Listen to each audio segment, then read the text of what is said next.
Welcome to The Explainer. Today we're diving into a really powerful framework for personal transformation. What we're going to do is unpack its core principles to find a universal model for profound change that honestly goes way beyond its original source. So the source material doesn't waste any time. It starts with this incredibly direct statement. And this isn't about just changing a habit or two. It argues that to overcome those deep-seated destructive issues, what you really need is a fundamental change in who you are, right at your core. And this is such a crucial distinction. The text is suggesting we're not just treating a symptom, like a specific addiction. No, we're addressing the underlying self-destructive patterns that have woven themselves into every single part of a person's life, twisting it into something it was never supposed to be. So how does this even happen? Well, the text frames it as the introduction of a destructive influence. And it's not some sudden event. It's more like a slow, creeping force that starts to erode a person's world from the inside out, beginning from a place of innocence. This right here perfectly illustrates that contrast.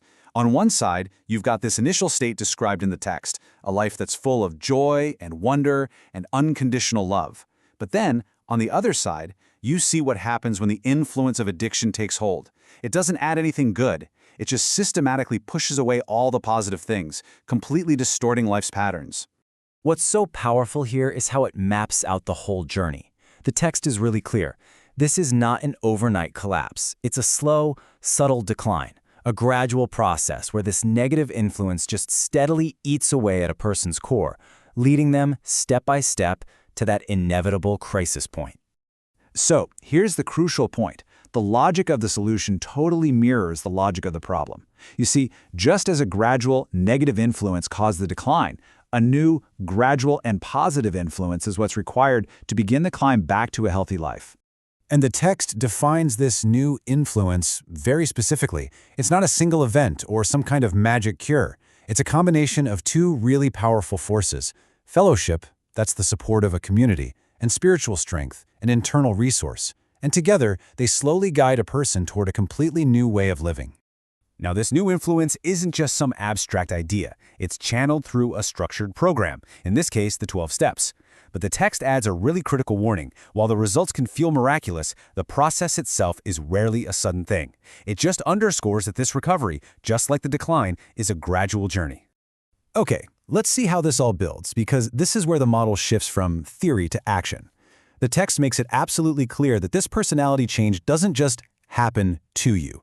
You can't just be a passive bystander, and expect some positive influence to do all the work.